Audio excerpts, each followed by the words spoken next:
Hey, Kurtz. Hi, how are you? Good. How are you? Good. Yep. Okay. Yeah. Uh, Retweeted. Okay. And then make sure the Telegram is working. We've got everything needs to be working. yeah. Oh, it started. So Telegram's working and Twitter's redone. Okay. Yeah.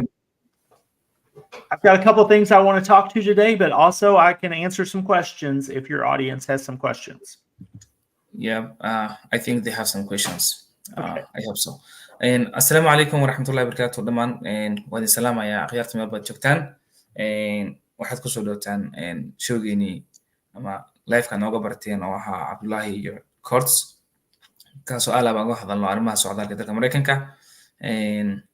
Khaasatan immigrationka yani non-immigrants maahan immigrationka dadka caadiga ah oo securityga caadiga ah so waxaan rajeynayaa meel baad joogtaan inaad caafimaad qabtaan waa idin soo dhaweynayaa waxaan idin leeyahay xilli walba idin ahaato idin wacnaato waxaan rabnaa in yaroo mataqaanaa ku saabsan arrimaha socdaalka inaan idinla wadaagno kadibna qofkii su-aal qabo su-aashiina aga jawaabno meesha aan kasii wadno insha allah dulaayaraa soo dhawaada dhammaantiina go ahead Curtis. Okay. So first thing I want to talk about is Diversity Visa 2024. Marka hore waxaan rabaa inaan ka hadlo Diversity Visa 2024.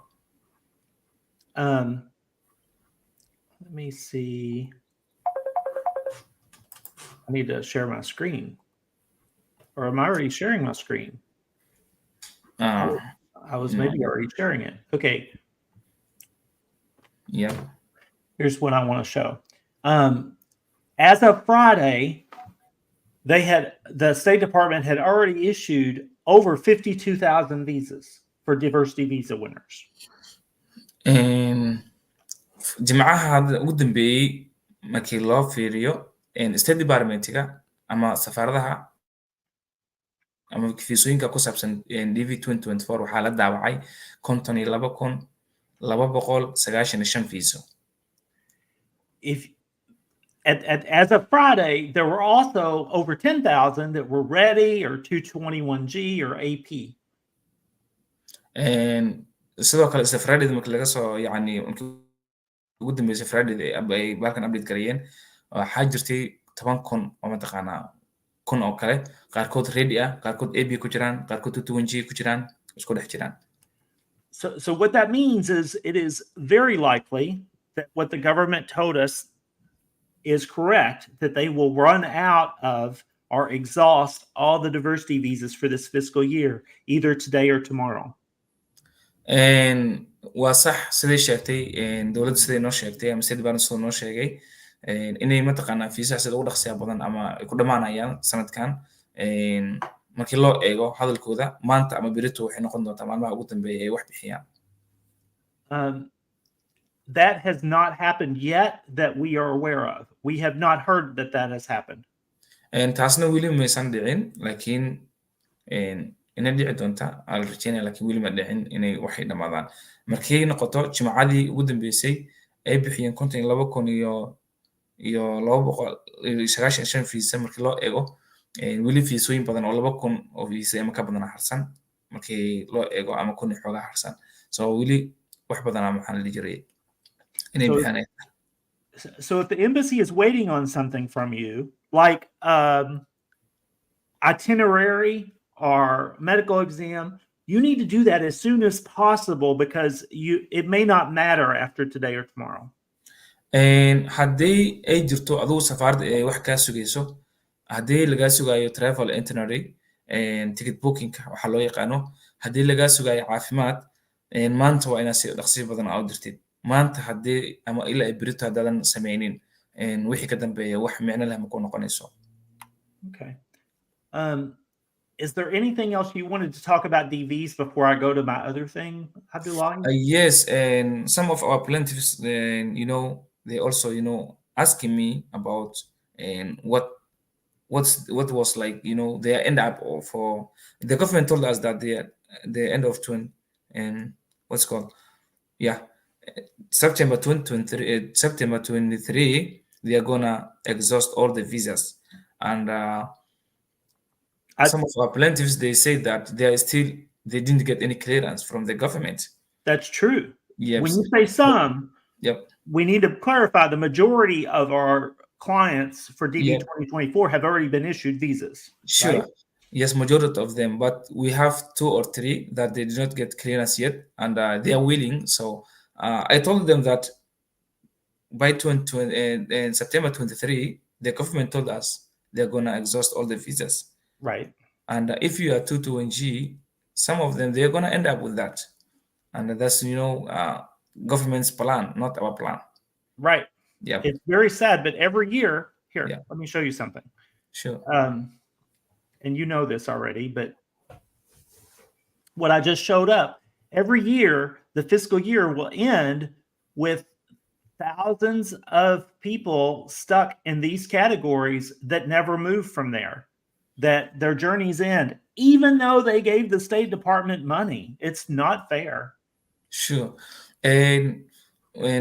Su-aasha aan weydiiyey lawyerka waxay ahayd in dad ka mid ah xataa inta badan horta dadka anaga oo ahayn lawyer ama kiisaskooda gacanta aan ku haynay alxamdulilah ilaah wuu nagu guuleeyey markii loo eego majority of them fiisaha waa la wada siiyey qaarkoodna already maraykanka ay joogaan ay soo galeen markii laga soo taga taas dad baa jira oo sanad walba ku dhamaysan doona maxaa la jira 221G-ga ama ayagoo weli still baaritaan kiiskooda ku jira oo ku dhamaanayo waxaan rajaynaynaa qof walba ka mid ah dadka anaga kiisaskooda gacanta ku haynay inay ka wada baxaan dadaalkuna wuu socdaa laakiin sanad walba waxaa ku dhamaata tirooyinka aa ujeediin oo hortiina ka muuqda shadka muuqdaan in qaarkood aysan xataa mufkaroobin oo sida looga tago waa xagga yani dadkan fiisaha bixiya ama dowladda weeyaan taasi mataqaanaa problemka meeshuu ka jiro marka waa dareemaysin intaasoo kun hadda ku jirto 10 kun oo ku dhawaad ah oo yani qaarna ready ah qaarna AB ku jiraan qaarna 221G ku jiraan. So as you can tell, I'm going back the years. It happens every year. This is not a surprise that people stuck in 221G are not issued visas. saa ujeediin sanad walbo yani wuxuu ku dhufanayaa meeshuu ku dhamaaday lawyerka shaashada saa ujeedid sanad walbo hadda sanadkan uu ku dhuftay waa I think 2016 waxa loogu dhameeyey 9,749 ruux yani ku dhamaysatay refused waxaa AB caadi loogu dhameeyey 2,000 iyo xoogaa marka sanad walba waa surprised maahan wax dhaca weeyaan dadna wax weysiyaan dadna mataqaanaa way ku dhameeyaan so wixii lagaa rabo safaaradda kaa soo codsatay by today or tomorrow waa inaad siisid insha allah haduu leeyahay haddii wax lagaa soo codsanana weli waxaan ku rajaynayaa in wax lagaa soo codsado sida ugu dhaqsiya badan lagu clear gareeyo. Okay, so let's go to talk about the other thing that I wanted to talk about today, and that is Amami. maanta sidoo kale waxaan rabaa inaan ka hadlo wax kale oo ah Amami dowladda warbixin dowladda ay soo saartay Amami ku magacawday. So if you go to the State Department's Visa News page, they made an announcement yesterday called Amami Litigation Notice to Class Members. haddaad tagtid State Department pagekooda xagga Visa News haddaad tagtid shalay warbixin ay soo saareen oo 23 September ah waxay ku soo saareen warbixin notice ay ku sheegeen Amami Litigation Notice of Class of Members. So warbixintaas rabnaa inaan la wadaagno oo shalay soo saareen. This web page, by the way, is the web page where they will announce when they are out of DVs. If you look, they did that last year, right here. Wait. Yep. I thought they did.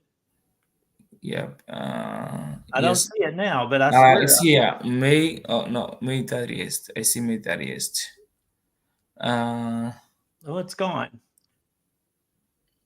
September, October. So anyway, maybe they removed it. I expect that when there it is. That's no. So I expect when they're out of visas, they're going to post an update here. Sure. Though usually they just post every news that they have in this page.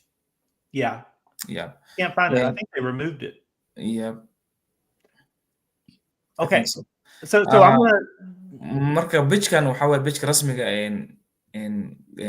state department uu leeyahay dowladda ay leedahay oo rasmiga ah oo mataqaanaa wax walbo lagu soo shaaciyo waa beachkan. So Amami was a lawsuit that was filed during the Trump administration because there were some things about the Trump's travel ban that were not fair. Amami wuxuu quseeyaa lawsuit ama dacwadeed la xariiriyay xilligii mataqaanaa Trump uu joogay xukunkii Trump uu joogay oo mataqaanaa ahaa waxyaabaha looga dacwoonayay fiisooyinka yacni uu kasoo horjeestay wadamada oo banka u saaray inaysan ahayn wax mataqaanaa sax ah ama sharci ah. They won this lawsuit. Just this year, they got relief. The attorneys representing immigrants won the lawsuit. waxaa sidoo kale guuleystay lawsuitkaasi oo xilligaas soo bilowday waxaa ku guuleystay dadka ama looyarada mataqaanaa xagga ka socday dadka dacwadayaasha ah ama immigrantska ah. So victims of Trump's travel ban are eligible for 2 benefits. dadkaas marka dhibaatada ka soo gaartay xilligii Trump oo bank saarayay wadamada muslimiinta ahaa ama wadamo badan muslimiin oo saaray hadda laba faa'iido mataqaanaa loo hayaa ama soo korodhay. The first benefit is a fee credit. So your next visa application, you don't have to pay the fee. You can get a waiver. sida hadda ay soo saartay warbixinta dowladda waxaa ka muuqata in mataqaanaa lacag laga rabin dadkaasi mataqaanaa dib u xareysanayo applicationkooda ama dib fiisooda daabacanaya yani dalbanaya oo dadka waagaasi mataqaanaa dhibaatada ku dhacda ah in laga rabin wax lacag ah yani application fee ama markii safaaradda qofka uu tago interviewga maray lacagta uu bixinaya insan laga rabin. The second benefit is you get a prioritized visa appointment for when you apply. sidoo kale waxaa helaysaa appointment mataqaanaa si mataqaanaa qaasan lagu siinaa ama priority qof priority yani appointment la siinaa noqotid taasna waa benefit kale. appointmentiga priority ama first lagaga dhigaya iyo lacagtaas mataqaanaa fiisaha ku apply-gareed ama applicationka laga cafinaya. So let's talk about who benefits under this order. yaa ka faa'iidayo warbixintan hadday soo saareen shalay. So if you were a Somali from Somalia and you were denied a visa under Trump's travel ban, you may be eligible. haddaad tahay qof Soomaali ah ama Soomaali ka soo jeedo oo saameysay Trump travel banki oo keenay waagii waxaad tahay qof u qalma. However, you're not eligible if you were a diversity visa, if it was a diversity visa application. laakiin uma qalmitid haddaad tahay qof DV lottery waagaasi dhibaatada gaartay ataa qofda DV lottery ku guuleystay waagaas ku jirta tahay uma qalintid. So who is eligible is all the other kinds of visa applications. laakiin waxaa u qalma kategoriyaasha kale ama qeybaha kale ee fiisaha mataqaanaa sida dacwadaha iyo waxyaabaha halmaala. There's also exclusions for people that were actually issued a visa or a waiver. If you were issued a visa or a waiver of the travel ban, you're not eligible. sidoo kale dad baa jira oo mataqaanaa waiverka visa loogu sameeyey waagaas waiverkaas haddii oo ku saameysa ama waiverkaas waagaas visa ku heshay ma tiid qof mataqaanaa u qalma sidoo kale. Also, if you have attended an interview since Biden took office on January 20th, 2021, wait, no, right here. If basically you made a new application and you've attended interviews since Biden became president, then you're not eligible either. And after the Trump's, okay, yep, I got you. haddaad mataqaanaa kasoo bilaabato haddii xilligii kadib aa heshay maxaa la dhihi jiray xilligii Trump kadib aa heshay tutunji lagu geliyey ama interview xilligaa kadib aad mataqaanaa xaadirtay waxba mataqaanaa uma qalmatid maxaa la dhihi jiray benefitka hadda kama faa'iidaysan kartid. Okay, So if you have questions about this, let us know, but do not ask this question. I'm DV, do I qualify? Because you do not. Yes, haddaad su'aal aad qabtid waa naga weydiin kartaa benefityadan ama waxaan aan ka hadlayno. Laakiin haddaad tahay qof DV ah oo xilligaas ahaa ama wixii ka dambeeyay ahaa banki ku dhacay, uma qalmatid su'aashaasna mid qusaysa ma noqonayso barnaamijka markaa ama su'aasha aad weydiinayso lawyerka. Okay, so let's go to the question and answer phase. So let people know if they have their questions to drop them on, where they are, Facebook or Telegram or Instagram, wherever they are.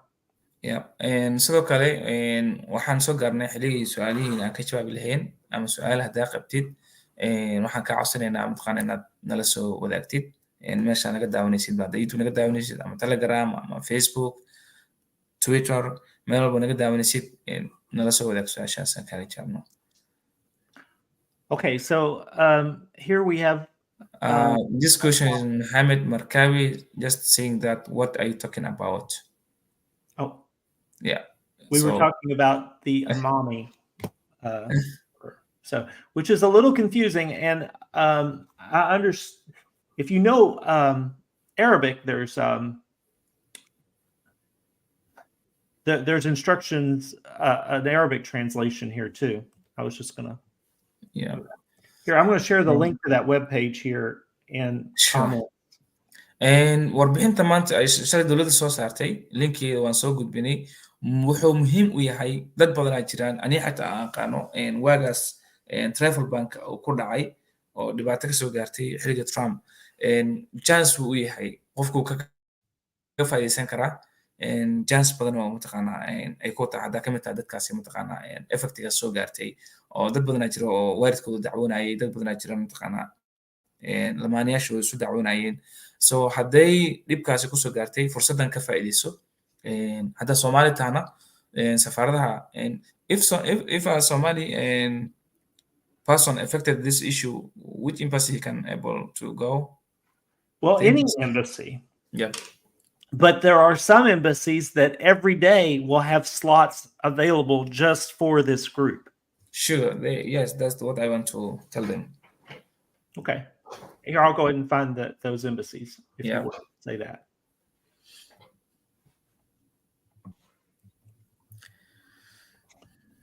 waxay jiraan safaarado oo mar walba diyaar u ah ama kaysaska hadda aan ka hadalnay dadkaasi dhibaatada ku dhacday mar walba appointmentkooda oo available oo ka yahay ay aadi karaan dadka Soomaaliyeed haddii u fududahay.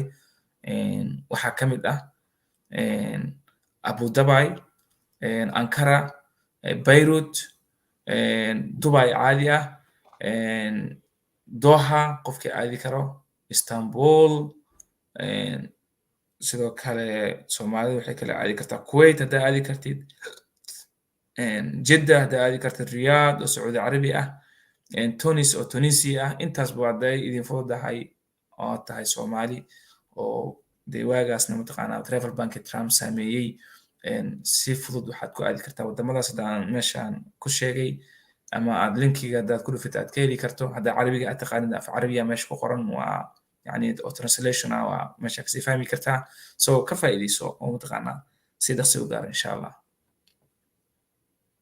Okay, so let's see, any more comments, questions? No. No, yep. Do you got any questions? What about DV 2026 that is starting on October, which date? Yes. I don't know which date yet. They have not announced that yet. It should be in October, right? Yeah. Let me see if it's showing up on the website yet. They didn't announce yet. Yeah, we do not know. It started October 4th for 2023. Yeah. In 2023, so it could start. I don't think it's going to start that soon. I think they're running behind. Yeah, I think so. Yeah. But now is a good time to read last year's instructions so that you understand the rules generally. Yeah, and and there is some people that they got refused about I had someone who had an interview. They just requested everything. He completed everything. End of the day, they called him and asked him about the when he was doing the entry. He just made a mistake in the picture size. Also, what's called? Yeah, he made like he was like a couple and case like they are married. The position he wants to make his picture instead of his wife. Just he just made Yeah. some yeah. So sometimes it happen, but they don't understand. What did the The embassy say government in that? knows everything. You need to do the right way to Right. get the In right that thing. situation, what did the embassy do? Yeah, they just give him refusal, direct Right. refused. Yeah, we see a lot of refusals that are sad because of the instructions. The instructions are very specific, and you have to understand them. Yep, But I do recommend that people do their own entries because yep, I get a lot of calls from people who have other people do their entries that make mistakes, that yep, say they're married when they're not married, or say that they're unmarried when they are married. yep. Yeah, that's the other thing that they do. Uh, Also, they also made, our Somali community or my Somali community, they do sometimes they made mistake for the selection of the country. We have a country called Samau, Yeah, and and it people looks like choose Somali. yeah. Yeah. Do not So choose sometimes, Samal. yeah, they are people that they have already used Samau and instead of Somali. So their credibility became a Samau country, which is not Somali, and the person is a Somali. That And is there's also you have to consider or to be very careful when you're choosing your country. And DV 2025 dadka mataqaanaa 2026 dadka xareysan rabo hadduu bilaabanaya bishan ugu soo horeysa hadda bilaabanaysa October bilowgeeda kii hore wuxuu bilowday October afarteeda laakiin kan laga yaabo inuu xoogaa kadib maro ama kadib dhaco laga yaabo October 10keeda 7 8 meelada inuu bilowdo waxaa jirta mararka qaarkood qofka markuu dooranayo ama uu sameynayo sawirka markuu gelinayo dadka qaarkood waa married xaasliyaal weeyaan mararka qaarkood sawirada meesha la kala gelin lahaa inaad isdamarsiin meesha adi sawirkaa oo yani loogu talagalay inaad gelisid sawirka xaaskaaga ay gelinayeen sawirkaaga meesha loogu talagalay meesha xaaskaaga loogu talagalay gelisid marka taasna waxyaabaha qofka uu ku weyn kara fiisiis weeyaan si fiican ama qof yaqaano la kaasho dad badan ay ku dhacdaa dad badan fiisooda ku waayashada oo interviewga inta maray kadib loo diiday tan labaad waxa waaye adoo xaasla ah waxaa ku fiican mar inaad sheegtid xaaskaaga hadduu ilaahay ku qoraayo saasaa ku helaysaa waxaaga inaad adoo xaaslaa single qoratid hadhowdii oo dhibaato ay ku imaato waa laga fiican yahay adoo single ahna inaad xaasla qoratid xoogaa idina xoogaa waa laga fiican yahay anytime waxa waaye at least dadkaasaa loo qaatayba inay mataqaanaa qortaan tan xigta waxa waaye markaad dooranaysid waddankaaga Soomaaliya iyo Samaaw way isku eg yihiin waddan waxaa la lahayaa jirto Samaaw yep you are here, Somalia. yes This is Samoa. Samaaw Do here not enter Samoa unless you are here in Samoa. is it Latin America Samaaw No, it's in the Pacific. oh Pacific yep Yeah, there's Hawaii. It's south of Hawaii. yo yep So yeah do not enter Samoa if you are in Somalia, right? yeah waa ujeedin qariirada farqiga u dhexeeya Soomaaliya iyo Samaawa Samaawa waa waddan kale oo Pacifica ku yaalo naga fog aad iyo aad nooga fog ma aadi kartid maxaa la jira kuma sahlano interview si sahlan mooga heli kartid waxaana ku qalday waddankaagii Soomaaliya ahaa marka Soomaaliya iyo Samaawa way isku eg yihiin iska ilaali si fiican waddan badanaa esta markaa qortid wadamo badanaa Soomaaliya yani soo dhowaa ku soo baxaysa marka dadka isku qaldaan ha isku qaldin haddii mar xaggaas ay ka halawdan waa dhibaato kale Okay. So, Abdullahi, we don't have that many questions, and we have a Yep. lot of work to do. We have to support our remaining DV 2024 selectees. Sure. So let's go ahead and hop off here, and then I'll see you next Tuesday. Is that Sure, good? sure. All right. Waa sidaas nabadgelyo sidaas baan idinkaga tegaynaa wax su-aalo dheeraada ma hayno qofkii su'aal qaba sidoo kale si dhaartu noogu soo diri karaa ama si dhaartu ila soo xiriiri karaa ama si caadiyan lawrku la xiriiri karaa